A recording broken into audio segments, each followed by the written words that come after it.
Atadruna manil muflis? Do you know who is the one who is a bankrupt person? And the companions respond saying, he is one who does not have any gold or silver. In our terms, one with no cash. He's a cashless person, and perhaps he owes people so much. So the messenger says, no, a true bankrupt person is he who comes on the day of judgment with a lot of good deeds next to his name. A lot of good deeds. For example, he would have salah. He would have lots of salah. Perhaps he might have salah in the masjid with jama'ah in the first line. And perhaps he might not have missed his tilawah or recitation of the Quran. Perhaps he might have engaged in lots of remembrance of Allah. Perhaps he might have given out lots of charities. Perhaps he might have gone for Hajj, and he might have fasted in the month of Ramadan, and he might have engaged in the voluntary fast. Now these are all signs of what we would term a pious person.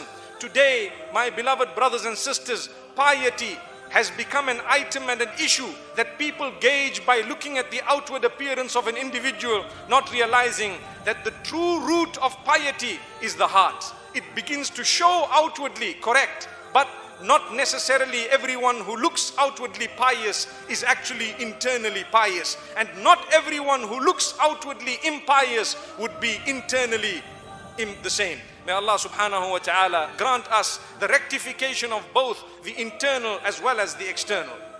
So there would be people who have come with lots of good deeds, many good deeds, but ya'ti, when he comes, he would have slandered this one, he would have backbitten this one, he would have usurped the wealth of this one, he would have wronged this one, he would have sworn the other. Shatama hada. Shatam means one who abuses verbally the others. Today we abuse those who work for us. We abuse our colleagues. We abuse our children. We abuse our spouses. We abuse our parents verbally.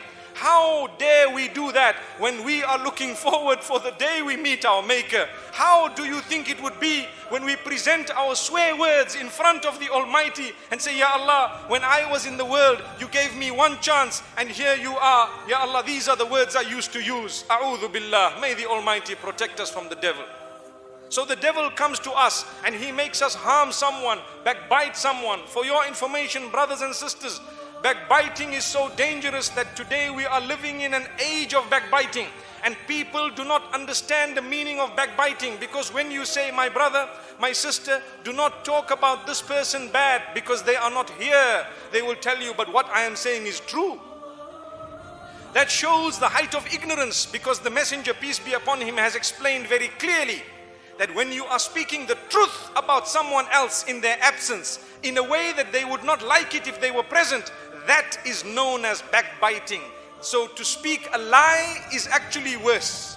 So if you want to know what is backbiting, brothers and sisters, it is to speak the truth about someone in their absence in a way that if they were there, they would not like it. May the Almighty forgive us all.